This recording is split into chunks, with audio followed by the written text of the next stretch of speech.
enlighten us. In the name of Jesus, your Son, our Lord, our Savior, we pray with thanksgiving. Amen.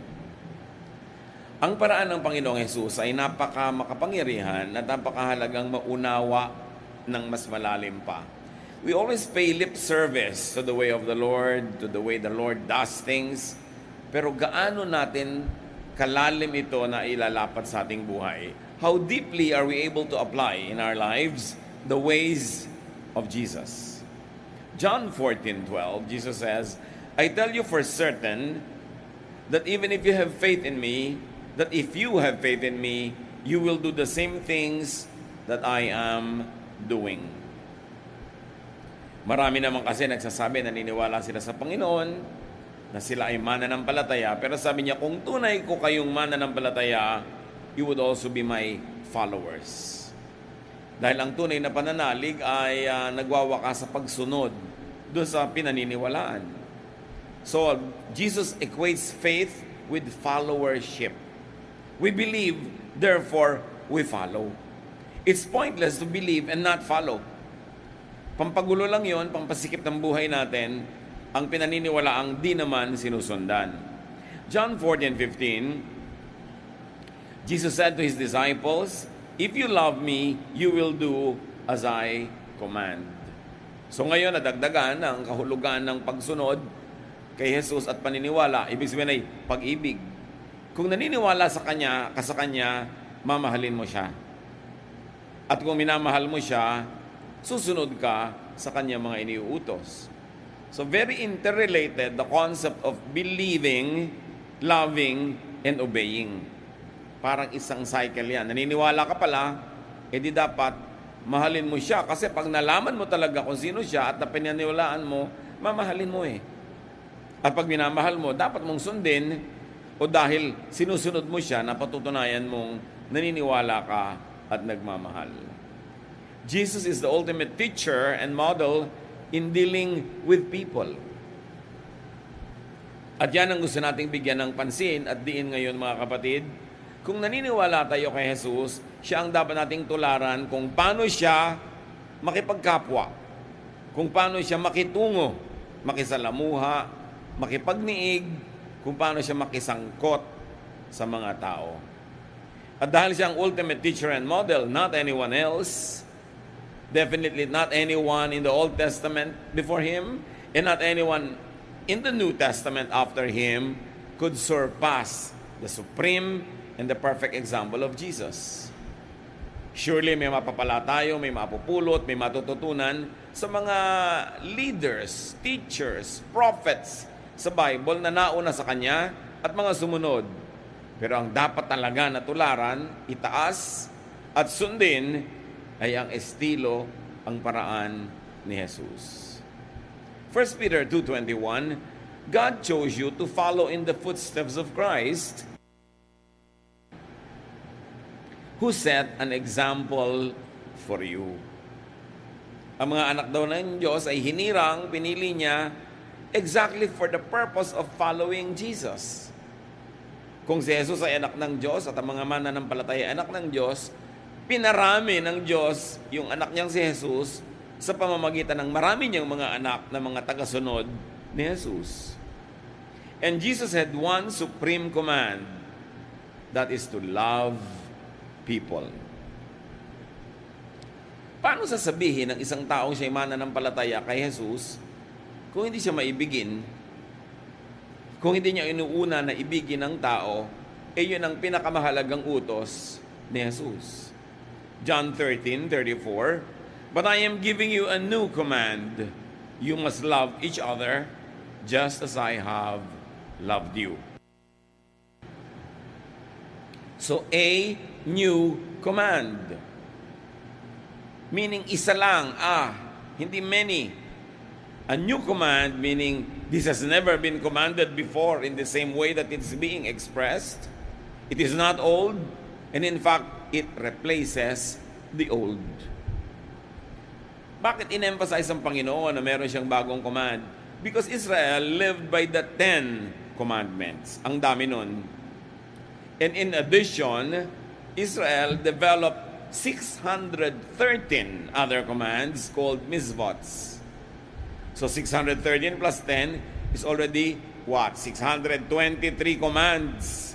Nakakalito na sa dami at nakakataranta na sa pagsunod dahil pati haba ng balbas, haba ng damit, anong kakainin, anong hindi. Kasama sa mga commands na yan. So sabi ni Lord, huwag na lang kayong malito. Ang bibigay ko sa inyo, isang utos lamang. At ito ang bagong utos. Dapat bigyan ng pansin at dapat sundin. Sabi niya, mangag-ibigan kayo sa isa't isa. Ibigin nyo ang bawat kapatid sa Panginoon. Ibigin nyo ang inyong kapwa. 1 John 4, 7-8, My dear friends, we must love each other.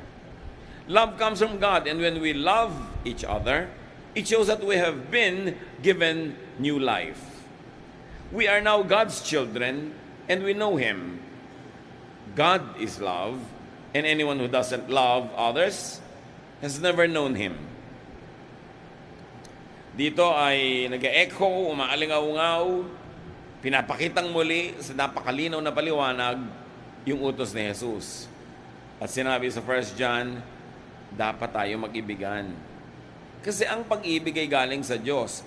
Kung sinasabi mo ikaw'y bine-bless ng Diyos, dapat ang unang blessing na makita sa buhay mo ay natuturuan kang umibig sa kapwa. At nagiging maibigin din at kaibig-ibig pag iyong pagkatao. So niya, pag tayo nag-iibigan, ito'y patunay na nabigyan na tayo ng bagong buhay. Tungtawa tayo, born again ka ba? Meron ka na bang new life? Meron ka na bang new hope? Ikaw ba'y renewed Christian? Etc. etc. Pero ang patunay daw na meron tayong bagong buhay ay tayo nagiging maibigin.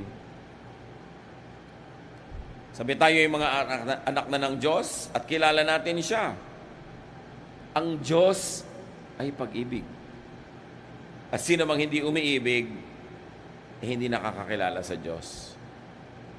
Those that love know God, though they may not know many things like systematic theology, like verses or doctrines, that usually are used to measure one's spirituality. Kuminsan ang nagiging patunay na ikaw nga ay may bagong buhay na sa Panginoon, na nagkaroon ka na ng kapanganakang muli, sa nagiging theology mo, sa mga namememorya mong verses, sa nagiging pagbabago ng inyong anyo, hairstyle, damit, language, tastes, what you buy and not buy, what you eat and not eat. But no. This is the way of the Pharisees. This is the way of the religious system of Israel, na patunayan mong anak ka ng Diyos sa pamamagitan ng nakikita at naririnig sa iyo. Pero sabi ng 1 John 4, 7-8, ang patunay talaga na ikaw ay may buhay na bago na ikaw ay nasa Panginoon na, ay ikay maibigin na. The best way to know God is through the way of love. And the best way to make God known to others is also the way of love. In other words, let's not be confused. The distinctive of real believers is not what Bible version they read, is not what kind of articles of faith or statement of faith they subscribe to, pero nakikita sa kanilang pagmamahal sa kapwa. So maraming mga tao, napaka-godly pala nila, sometimes hindi nila alam kasi hindi sila religious, pero very godly because they are very loving. Meron naman mga tao, very religious, pero hindi loving. And basing it on what we have read and studied so far, yung loving, kahit hindi religious, yun ang mas tatanggaping anak ng Diyos. Kasi ang pagkakakilanlan ay ang ating pag-ibig. Those that do not love God, do not know God. Though they may know systematic theology, verses or doctrines, etc., etc. Because love is the distinctive. It is love that makes you different. It is your love, your capacity to love, your willingness to love that makes you identifiably a follower of Jesus. Napapansin niyo ba mga kapatid, na babaligtad pa nga ako minsan yan eh. Pag ang isang tao nagiging very religious, madalas nga nagiging hindi pa siya loving eh. Yes, may love, pero only among the congregation where that person belongs. Pero may hatred sa ibang congregations, may disapproval and merong rejection of what you might call an unbeliever. In other words, walang love. Kumisan nga pag ang tao nagiging sobrang reliyoso, doon pa tumitigas ang puso. Dahil iniisip mo, inuutos sa iyo ng Diyos at ikinakalugod ng Diyos na i-reject mo yung iba, hiyain mo sila, huwag mo silang tanggapin, at layuan mo pa nga. This is the way of the Pharisees. Hindi na yata tayo titigil ng hahambing sa pamamaraan ni Jesus at sa pamamaraan ng Pharisees, ng mga religious leaders of his time. And you know why we always do that? Because the ways of the Pharisees always rear its ugly head even in today's Christian churches. Dahil sa halip na si Jesus ang makita mo at maramdaman, madalas ang nararamdaman mo yung presensya ng mga taong hindi talaga nagustuhan ni Jesus ang pamamaraan at mga taong kanyang tinuligsa. Kaya mahalaga, laging sinusuri ang sarili. You always ask, is it loving? Is it the loving way? O ipagpipilitan mo ang doktrina mo, yung paniniwala mo, kahit nagiging unloving ka na. Sabi, ang tunay na kay Jesus, maibigin. At ang hindi maibigin, ano man ang kanyang argumento na siya'y makadiyos, pag hindi siya makaibigin, sabi ng Biblia, hindi niya kilala ang Diyos. Jesus teaches us to forgive. Isa yan na cornerstone teaching ng Panginoon. Because love is to forgive. So you love to forgive. You love people to the point of being able to forgive them. Napapansin naman siguro natin mga kapatid, pag mahal mo yung tao, mas madali magpatawad. Pag iba yung gumawa, sinisigil mo, pero pag mahal mo sa buhay, libre. Kasi mahal mo eh. At sabi naman talaga sa scriptures, love covers a multitude of sins. So love to forgive. Love to the point of being able to forgive. And forgive to love. Cyclical. Mahalin mo para mapatawad mo. At patawarin mo para mamahal mo. O kung nagkasala sa iyo, dati mong mahal, patawarin mo para mamahal mo ulit. In other words, it's not enough to say, I forgive you. Huwag na lang tayo magkita ever again. Lumayo ka na lang sa akin. No, you forgive to be able to love again. Kasi love is the cornerstone of your faith. Love is the distinctive by which you will be known. Therefore, you turn hatred into love. That's why you forgive. That's why you make peace with people. Not only so that trouble will stop, but so that you can begin to love again. And why does Jesus want us to love?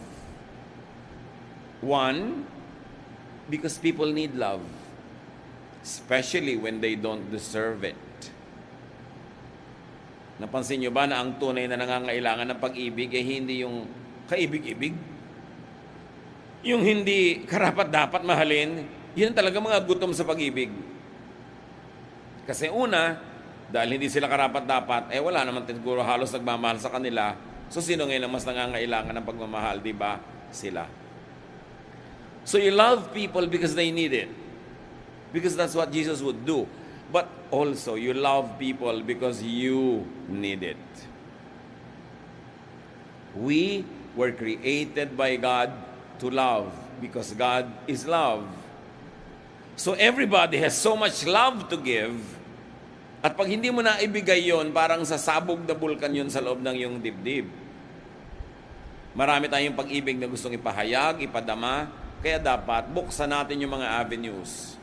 But most of the time, the people that we love hurt us. Whether they know it or not, we get hurt by the people we love. Because when you love people, you're sensitive to them. You are sensitive to what they do and not do. Nagiging maramdamin tayo pag mahal natin ang tao. Kasi ramdam na ramdam mo kung hindi ka kinausap, hindi ka tinext, hindi ka sinusuyo, ramdam na ramdam mo. Samantalang, hindi ka makausapin ng iba na hindi mo man mahal, ano naman, hindi mo naman pinapansin yun. Kaya ang pinakamadalas na maging object ng ating galit, tampo, hinanakit, ay yung mga mahal natin sa buhay. Ano ngayon ang mangyayari kung yung mahal mo, nasasaktan ka, sinasadya man niya o hindi? Magagalit ka ngayon, o magdaramdam, maghihinanakit. Di ba lugi ka nun kasi merong negative baggage yung puso mo? Na habang hindi mo naman na-i-express yung tunay mong pagmamahal, nahihirapan ka rin. Kaya ang tinuturo ng Panginoon, magpatawaran kayo. Huwag kayong gumamit ng pride sa mga mahal nyo sa buhay because pride makes you sad. Pride separates you from people. Humility connects you with people. Non-forgiveness separates. Forgiving people connects and reconnects. And when there is connection, we all benefit. Hindi ka inuutosan ng Panginoon na magpatawad para ka ipalugi. Inuutosan ka magpatawad para ka makinabang. At para makinabang din ang iyong papatawarin. Isa pang estilo ng Panginoon na lagi nating idinidiin, Jesus teaches us not to judge one another. Bakit? Pag judgmental ka, baka 99.99% ng mga tao, may makita ka mali. Pag nakita mong mali, maaring mabawasan ang affection mo o mainis ka pa o magalit. So, sino na naman ang lugi? Di ikaw. At pag lagi ang nakikita mo yung mali, lumulungkot ka. Na-o-offend. So, para ka sumaya, don't judge other people. At para rin sila sumaya. Kasi marami naman sa atin mga kapatid, hindi naman tayo kontentong mag-judge na tama siya o mali siya. Pag nabigyan na natin ng judgment, usually, we also want to do the next thing, to punish people. Suriin niyo mga kapatid, mahilig ba kayo magparusa? Kasi ang pagpaparusa, kakambal ng judgmentalism. Pag may taong nakagawa sa inyo ng mali, paano niyo pinaparusahan? Mahal nyo sa buhay, kasambahay nyo, meron kayo hindi na gustuhang kilos niya o sinabi niya, paano nyo pinaparusahan? Hindi nyo pinapansin? O sinasaktan nyo ang damdamin niya? Basta tayo mahilig magparusa. At pag nagpaparusa ka, the evil side of you is made happy temporarily. But the good side of you grieves. Remember, inside everybody, there's some bad and there's some good. At pag pinaparusahan mo, tinitikis, sinasadista ang mahal mo, meron ding bahagi ng iyong puso na nasusugatan at nagdurugo. Kaya nalulugi ka rin. Maaaring may ikinatutuwa ka na nakakaganti-ganti ka, pero kung aminin mo kapatid, ikinalulungkot mo rin yun. Tao kasi tayo, nilikha sa wangis ng Diyos. Pag may ginagawa tayong masakit sa ating kapwa, kahit paghihiganti pa nga, dinaramdam din natin. Kadalasan, hindi lang natin binibigyan ng pansin na dinaramdam natin. Kasi gusto nating ituloy yung paghihiganti, yung paggawa ng mali. Pero pag ginagawa natin yon, it is our conscience that suffers. And we suffer in many other ways. So the way of Jesus to love you is to teach you to not judge. It is also the way of Jesus to love others. Kasi mahal din ni Jesus sa mga ginajudge natin, kasi niya, huwag niyo siyang i-judge. At mahal ka rin, kaya ayaw kanya mag-judge. Kasi ikaw mismo titigas ang puso. You will have a tendency to make people suffer after you have judged them. And you will also suffer in the same way. Kaya ang sabi niya sa Matthew 7:1-2, do not judge, or you too will be judged. For in the same way you judge others, you will be judged. And with the measure you use, it will be measured to you. Do you think that it is only God who will judge you when you judge others? No. When you judge others, you also judge yourself. Kasi nagiging clear sa'yo ang tama at mali. Tapos pag alam mo na may mali ka rin, there is a part of you that will be condemned by your very own judgment. We are complex beings. Hindi tayo mga simple. Kaya kung minsan, hindi mo alam kung bakit ka malungkot, yung pala ginadjudge mo ang sarili mo. At sasabihin mo, kapatid, kaya alam ko naman ginadjudge ang sarili mo nung nag-judge ka ng iba. Because when you judge, you get judged. Not only by God, but by your own conscience. Sometimes people are not aware that they are being judged by their own conscience. Kaya nade-depress sila. Nagkakaroon sila ng mga sakit na hindi makita ng mga doktor kasi spiritual illness yun. Hati ang loob. At ang pagiging hati, nagiging dahilan niya ng mga kasakitan. Pag hati ang loob mo, sinasabi mong masama ang ginagawa mo, tapos alam mong ginagawa mo rin, hati ka. Kasi ginadjudge mo rin ang iyong sarili. Kaya maraming hindi maipaliwanag na sakit ang tao. Kung minsan hindi makita sa mga lab tests. Pero spiritual illness kasi. At hindi natin laging na ikokonekta na ito yung nanggagaling sa being judgmental. Because the poison that you reserve for others is consumed in your own blood first. Kaya dapat magandang iniisip mo sa kapwa. Kasi yun din ang iisipin ng konsensya mo tungkol sa iyong sarili. Pinagpapatawad mo, pinagpapasensyahan ng kapwa dahil yung budhi, ganun din ang gagawin sa iyong sarili. Because, sabi ni Jesus, as you do to others, it will be done to you. Kasi sabi niya, do to others as you would want others to do unto you. So you want to be forgiven? Forgive. You don't want to be judged? Don't judge. Lahat ng katuruan na ito ni Jesus ay dahil mahal niya tayo. Alam niya ang paraan kung paano matatahimik ang ating mga sarili. Judging others means non-love. Judging others means judging oneself. Bakit hindi pag-ibig yun? Yun ay hindi pag-ibig sa kapwa at hindi rin pag-ibig sa iyong sarili. Kasi pag sinabi mo, dapat i-judge ang kasalanan mo na yan para magpapaulan ka ng mga pana para tamaan yung may kasalanan. Pero dahil kasalanan mo rin yun, tatamaan ka rin. At masasaktan ka rin. And the moment that you deny in your heart that you're also guilty and you're judging yourself, mahahati ka.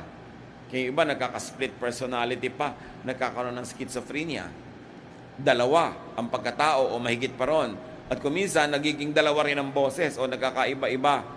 Sabi ng iba ay possessed. No, bihira sa mga ganun cases ang possessed by spirits. Madalas, it's a psychiatric situation.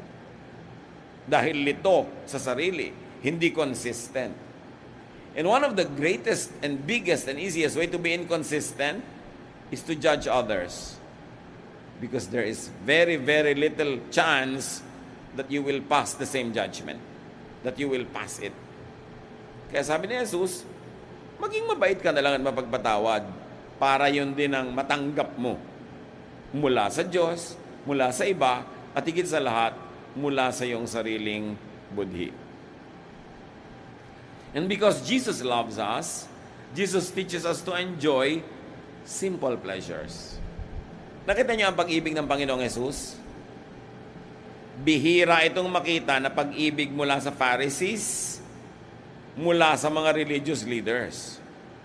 Because Jesus teaches us to enjoy simple pleasures like eating, drinking, socializing, and resting.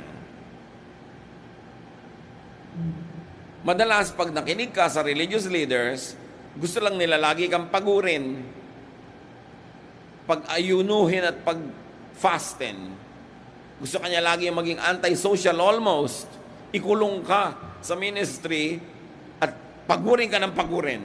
Hindi nyo ba napapansin na ganyan ang general trend? Because they equate godliness sa pagiging pagod.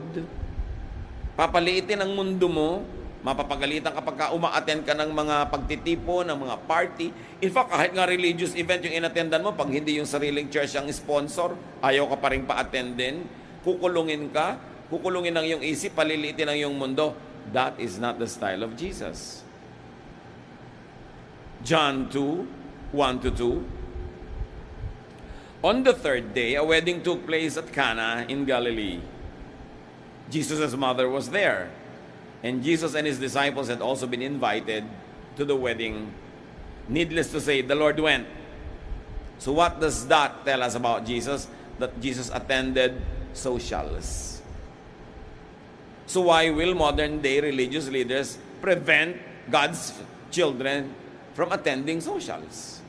When Jesus himself, the supreme example, was always present in many socials. Matthew 11:19. But the Son of Man goes around eating and drinking, and you say, that man eats and drinks too much. He is even a friend of tax collectors and sinners. Yet wisdom is shown to be right by what it does. Nakita niyo ang example na iniwan sa atin ng Panginoong Hesus? Pag niyayaya siyang umattend ng mga social gathering, he attends. At ang naging puna, ang naging pintas sa kanya ng mga religious leaders, sobra daw siya makainom, sobra daw siya makakain, timawa daw siya, matakaw, masiba. No, glutton eh. You're a glutton and a drunkard. That was the accusation. Lasenggo daw siya. Sabi niya ganon, at siya pa ay kaibigan ng mga masasamang tao, ng mga makasalanan. If Jesus did this, do you think Jesus would prevent God's children from being nice and friendly even to these types of people that are rejected by the Pharisees? Do you think that when you ask Jesus, pwede po ba ako umattend ng party? Jesus would say no. But 99% of religious leaders would say no. Worldly yan. So itatanong mo sa kanya, sino po ang model? Ang Pharisees. Pero sino ba talaga ang model ng mga mananampalataya? Di ba si Jesus? At pati yun, nagbigay siya ng puwang, nagbigay siya ng freedom. Freedom, of course, is not a license to do just anything you want. Pero pagka may pumipigil sa atin, alamin niyo muna kung pumipigil si Jesus o ang Pharisees. Kung ang pagpigil ay nanggagaling sa kautusan ni Jesus o sa tradisyon ng mga Pharisees, para ma-calibrate nyo at ma-adjust, mga kapatid, ang behavior doon sa mga pumipigil at sa kanilang pagpigil. Ano pa mga pinaggagawa ni Jesus na hindi nagustuhan ng mga religious leaders? Tulad ng ginagawa ng maraming tao ngayon na laging madidisapprove ng mga religious leaders. But the way of Jesus is the way of love. The way that gives space. The way that allows you to make free choices and be responsible for your choices. Jesus never simplified things into black and white, right or wrong. Maraming mga gray areas siya na pinuntahan at ginawa. At makikita nyo, sabi niya, wisdom is shown to be right by what it does. To be kind, he allowed his disciples to pick fruit and eat it at Sabbath. Na bawal sa law ng mga Pharisees, sa laws ng Israel. Pero, ang inintindi niya, yung gutom ng mga tao at yun ang kanyang inunawa. Hindi niya pinilit silang sumunod at maging sunod-sunuran sa mga policy kahit gutom sila. Kahit na nagdidelirio na sila sa gutom. Sa mga ministries ng napakaraming mga religious works, halos gasgasin, ubusin yung lakas ng mga manggagawa. Sasabihin nila, God's will, for God's glory, etc., etc. But what did Jesus do? One day, when he noticed that his disciples were so preoccupied with ministry that they had no time to eat or to rest. Nakapaligid ang napakaraming tao, humihingi ng prayer, humihingi ng ministration, ng counseling, humihingi ng himala, humihingi ng turo. Ano kaya ang ginawa ni Jesus? Mark 6:31. But so many people were coming and going that Jesus and the apostles did not even have a chance to eat. Then Jesus said, let's go to a place where we can be alone and get some rest. Yun ang pag-ibig ni Jesus. Hindi lang niya iniibig yung mga taong pinaglilingkuran kahit himatayin na sa pagod yung mga naglilingkod. Iniibig niya lalo yung mga lingkod ng Diyos. Iniibig niya yung mga naglilingkod, hindi yung laging isasakripisyo ang worker for the sake of the people. Of course, there are instances when that has to be done, but you know how Jesus thinks and how Jesus loves. Sabi niya, kahit mamatay tayong lahat dito ng katatrabaho, hindi mauubos ang miniministera natin. So, bago tayo mamatay, magpahinga muna tayo, isara muna ang gawain, at lumayo tayo sa mga taong ito para kayo makapagpahinga at makakain. Ganon siya magmahal. Hindi laging pinapagalitan ka dahil nagkulang ka ng paglilingkod sa mga tao. Bakit ikaw? Hindi ka ba tao? Kailangan mo rin ng pagmamahal, kailangan mo rin ng pangunawa, at kailangan mo rin ng pahinga. May mga ganyang magulang, nakakalungkot mga kapatid. Kung ikaw tong matino, ikaw tong marunong, ikaw tong responsable, ikaw tong may trabaho, ikaw tong kumikita, yung ibang magulang sobrang magmahal doon sa mga anak nilang batugan, tamad, walang trabaho, palaasa. So gagasgasing ka na anak na matino. Ikaw ang laging hihingan, ikaw laging sabihin, pasensya ka na anak, lagi ka na lamang na dinadaingan, kinokonsyensya para yung pera mo makuha ng nanay mo o ng tatay mo sa iyong pocket at ilagay sa bulsa ng mga anak nilang walang trabaho. So you say, ganyan ba umibig ang Diyos? Siyempre, mahal mo rin yung naglilingkod, lalo mo nga yung minamahal. Hindi lagi mo sinasacrifice. Pinoprotect mo rin. That is the love of Jesus. Hindi lang yung maka-Diyos ang lagi nilang magtiis, maghirap. Sabi niya, teka, mag-retreat muna tayo, mag-refresh kayo, magpahinga kayo. Lord, ang dami pong nagugutom, pero kayo gutom na rin. Kayo na muna, babalikan na lang natin sila. Hindi yung bulag na paglilingkod na namamatay na yung naglilingkod, sige pa ng sige. Very considerate. Pagka inaral natin at sinuri talaga yung character ni Jesus, you will fall in love with Him. Nakakapagtaka, marami mga tao lumalayo sa church, nagiging atheist, nawawala ng gana sa religion. Alam nyo, ang kaisa-isang dahilan lang, ang totoo, hindi pa nila nakikilala si Jesus, hindi pa nila nababatid ang pag-ibig ni Jesus, tas ang nakilala nila, pinagsawaan at kinadalaan yung sobrang pag-exploit, paggamit, kahigpitan, at lack of love ng mga religious leaders. So they think that when they are turned off with organized religion, when they are turned off with the leadership, they think that they also are turned off with God because they mis-equate those people with God. Akala nila yun ang utos ng Diyos.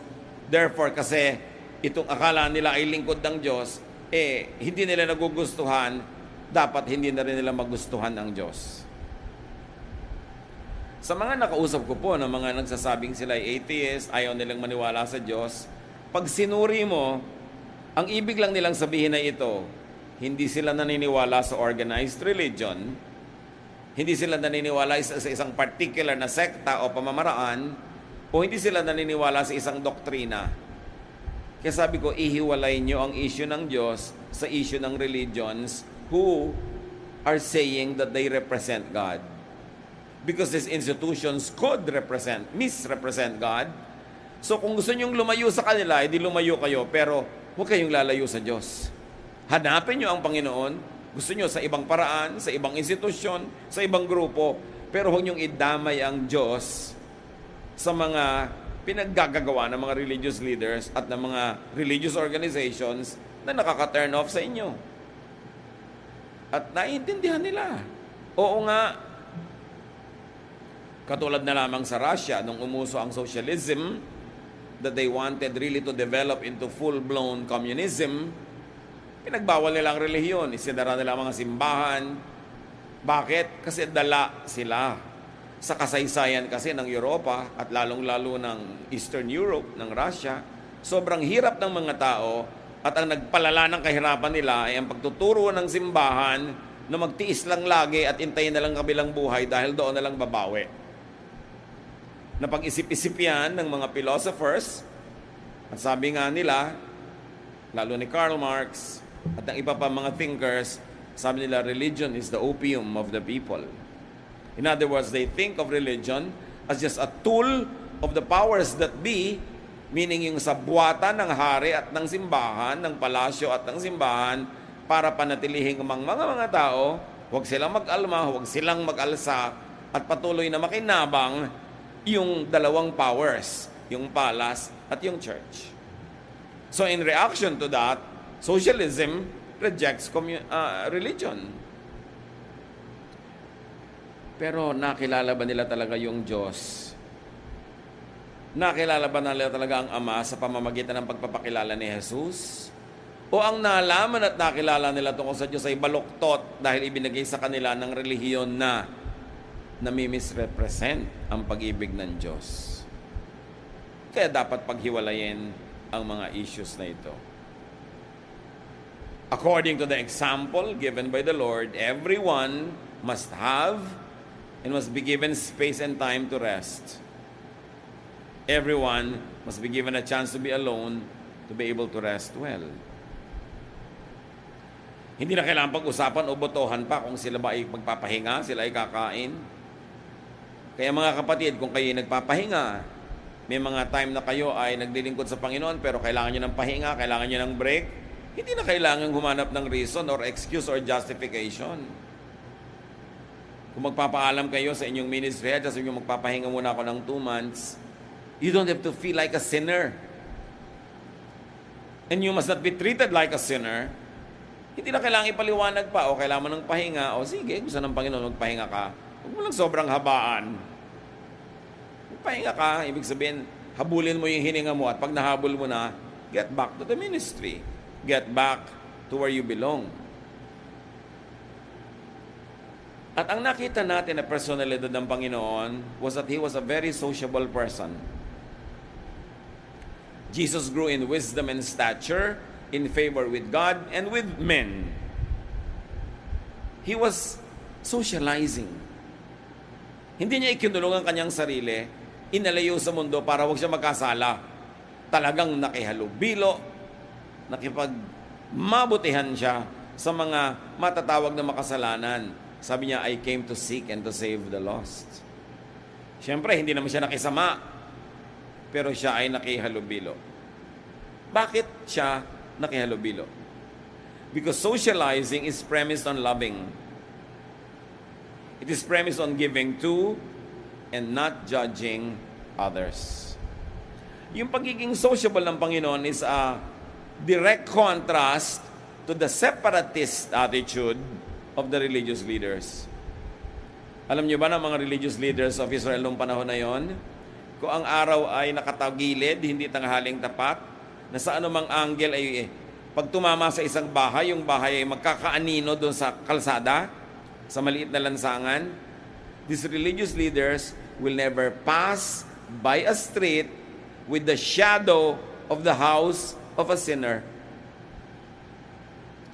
Hindi sila papayag na maglakad na mapalagay sa anino ng bahay ng taong itinuturing nila makasalanan.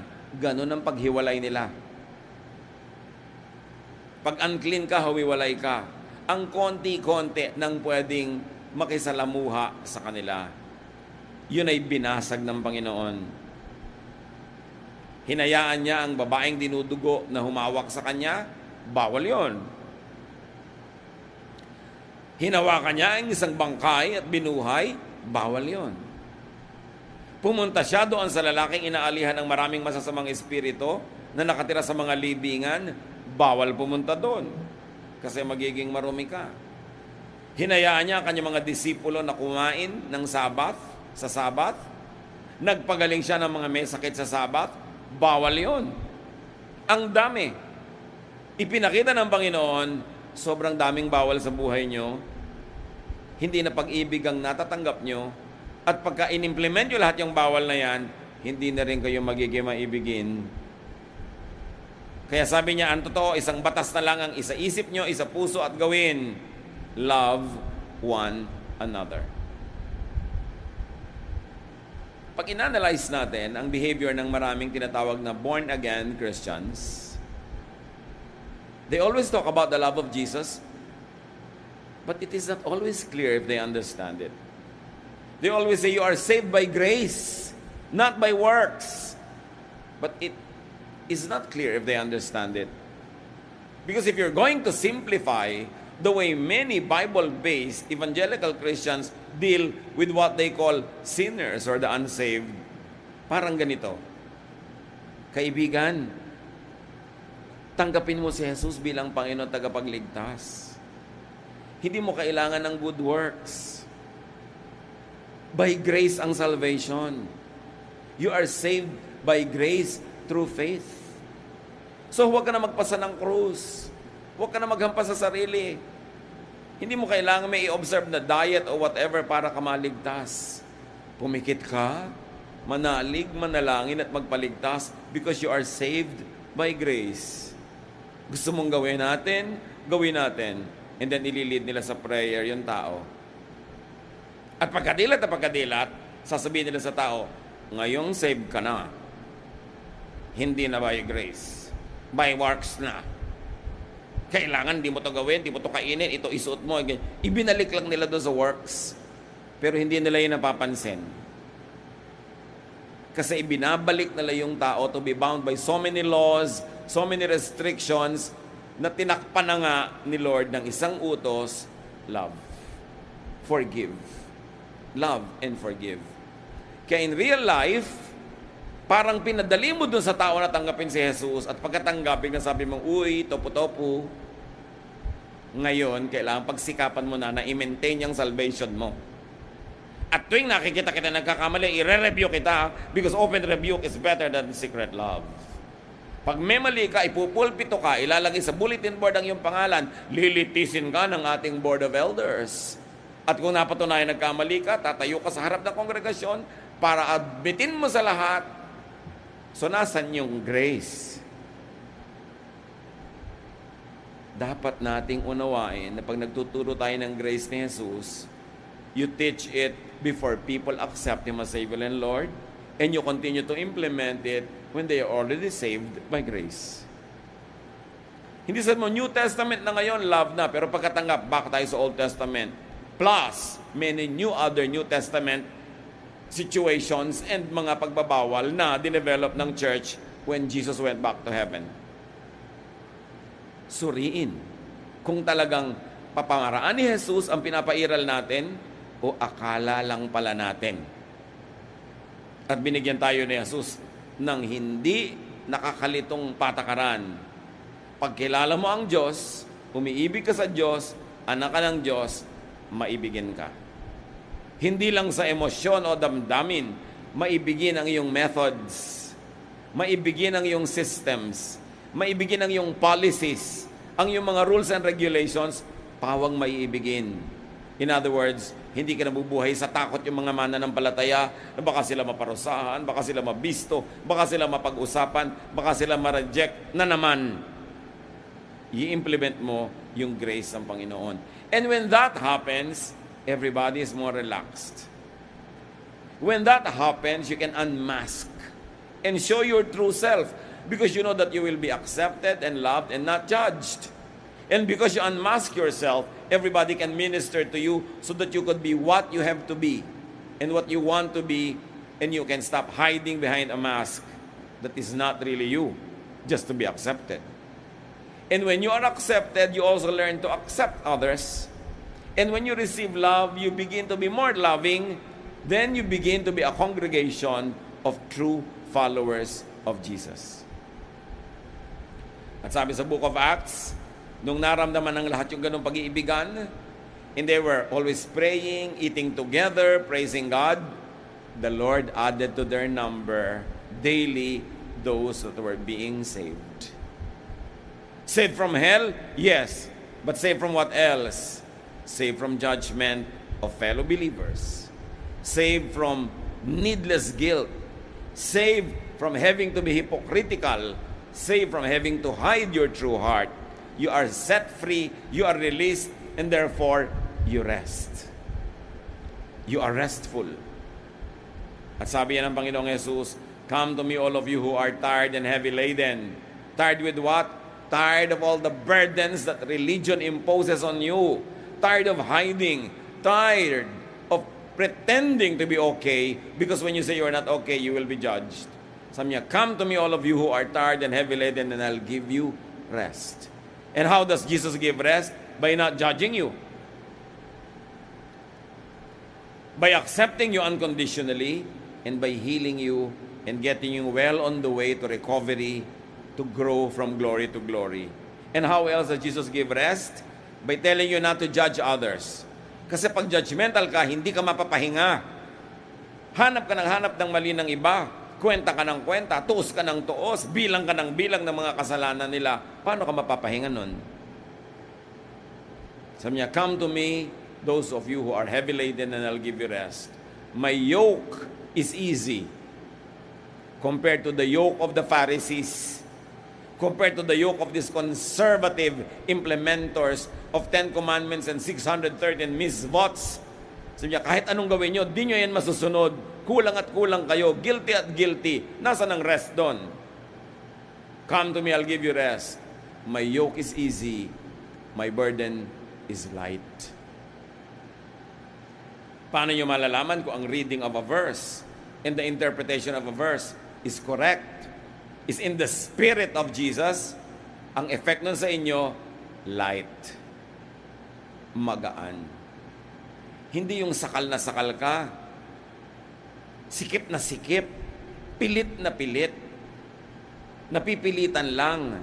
Light ba yon? You know it's not light, therefore you know it's not the way of Jesus.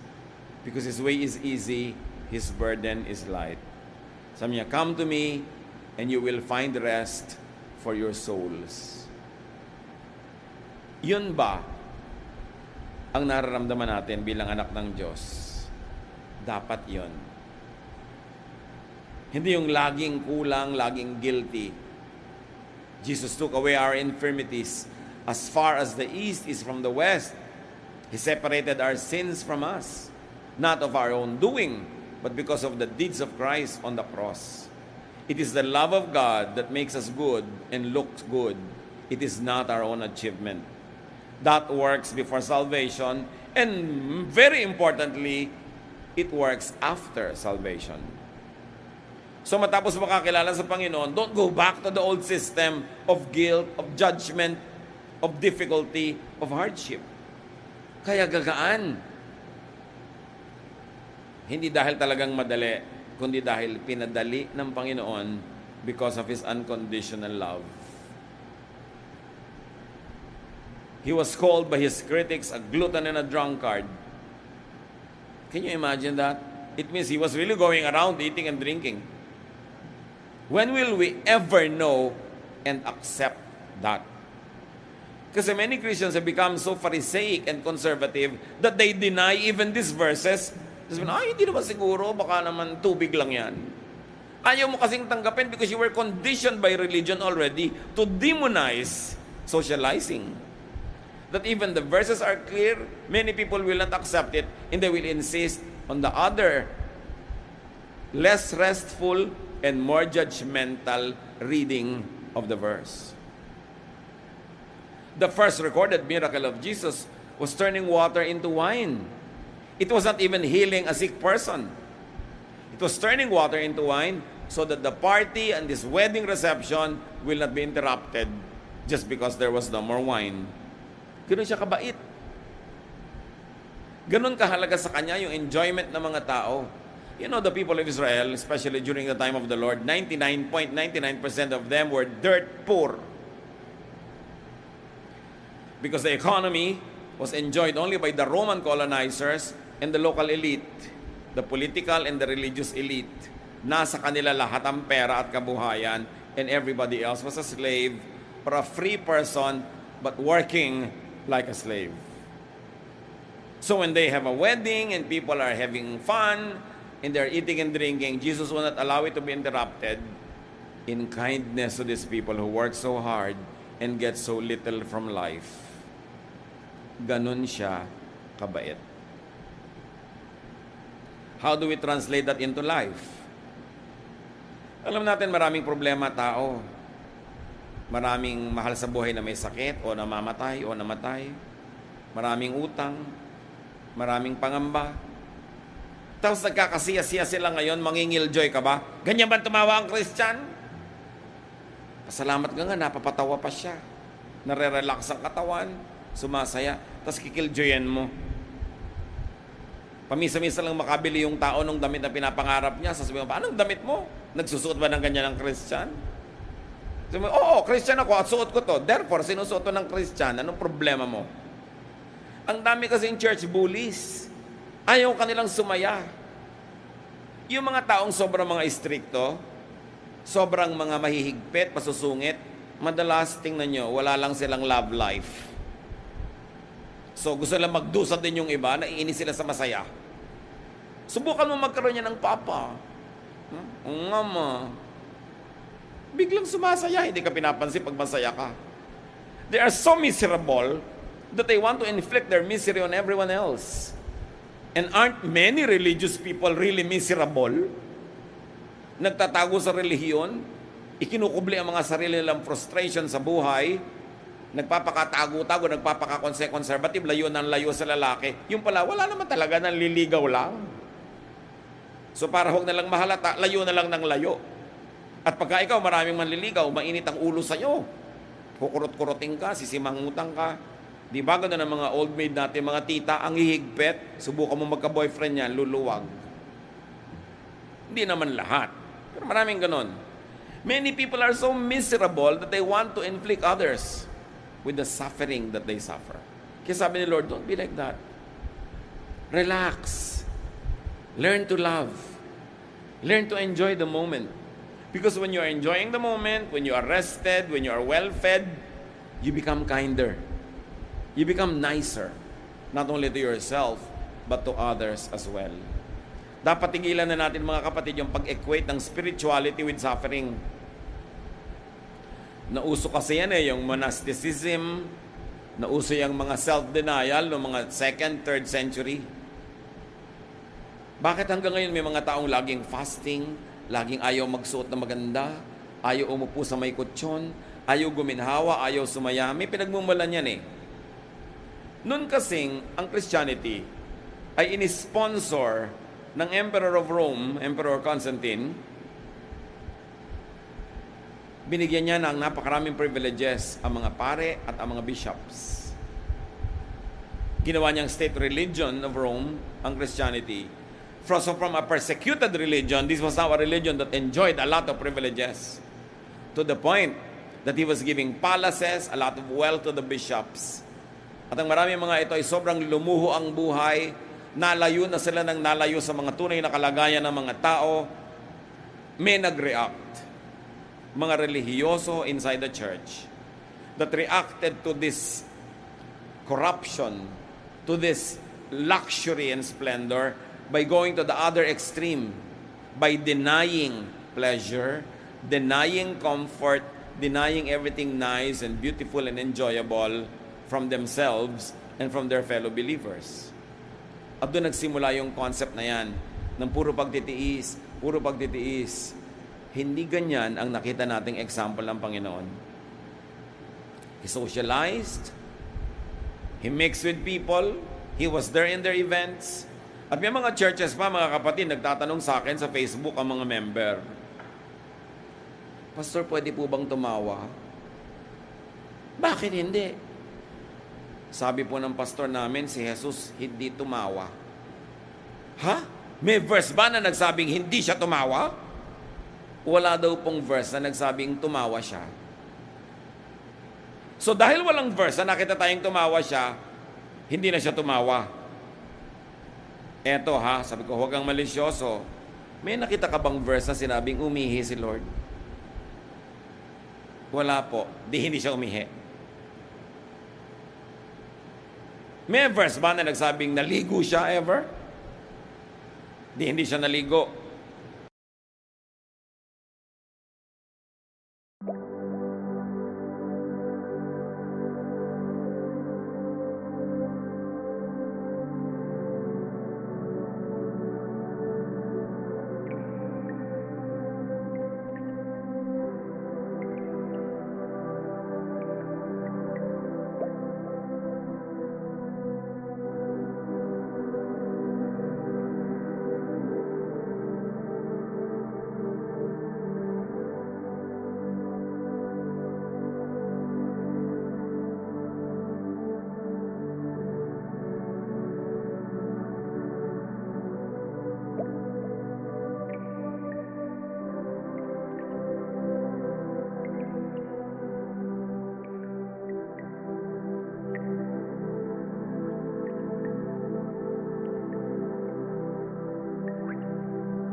Paghahanapan mo ng verse ang bawat gusto mong gawin sa buhay, huwag kang kakain ng adobo. Wala yan sa Bible. In other words, this kind of interpretation, pinapaliit ang mundo mo. Ang lapad-lapad ng kalsada, doon ka lang papadaanin sa puting linya sa gitna na napakapayat. This is conservatism. And this is the reason why many people are turned off with religion.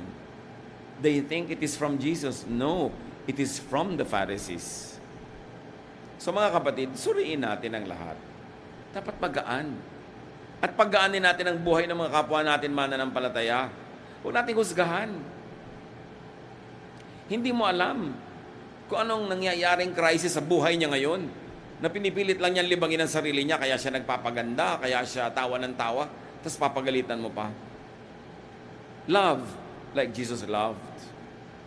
He was not called a friend of sinners for nothing. Jesus did not judge, so was not in the habit of rebuking people. Hindi siya mahilig mang-rebuke. Yung pang-rebuke sa Pharisees yan. Yung open rebuke is better than secret love is wrongly read and wrongly applied. Excuse ng mga tao na laging gustong mang-rebuke.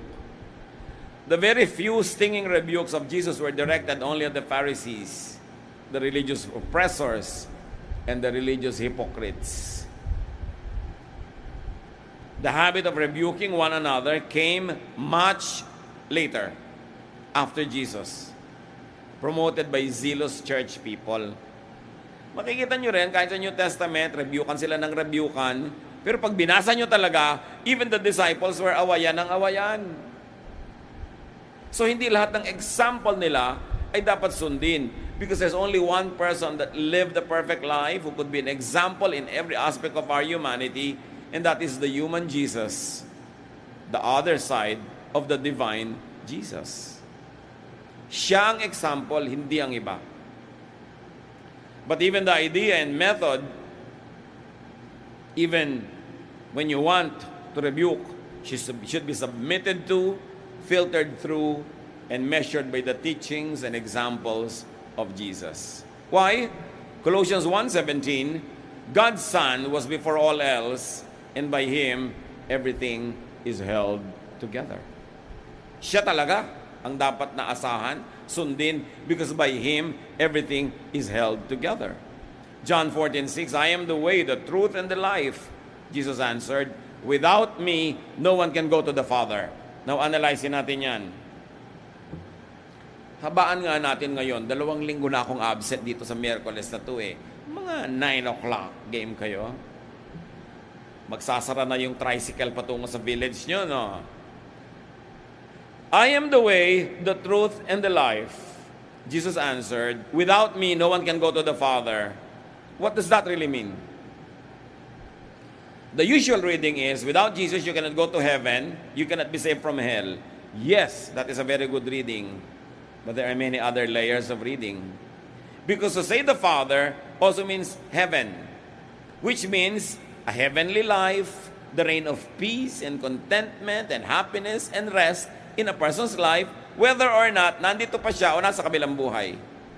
So ang sinasabi ni Jesus, 1, kung hindi sa pamamaraan ko, hindi kayo maliligtas mula sa impyerno at hindi kayo pupunta sa langit. Okay. Number 2, kung hindi sa pamamaraan ko, hindi nyo matitikman ang langit sa buhay na ito. Hindi ninyo mararanasan ang tunay na presensya ng Ama. Hindi kayo mapapahinga, matatahimik, sasaya, gagaan. Sa pamamaraan ko lang ninyo mararanasan yan. Compared to pamamaraan ng Pharisees, pamamaraan ng mga religious leaders, ng mga conservatives, sinasabi ni Lord, hindi nyo matitikman ang langit sa pamamaraan na yan.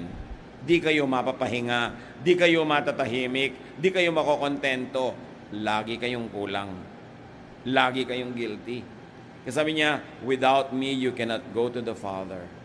Without the way and method of Jesus applied to today's life, you will never experience a slice of heaven on earth. But if you applied the teachings and the methods of Jesus, kahit nandito pa kayo, wala pa kayo sa langit, wala pa kayo sa kabilang buhay, Di ba ang prayer? Mapasa amin ang kaharian mo, thy kingdom come. Hindi mo naman sinabing, I will go to your kingdom, but thy kingdom come. How will the kingdom come?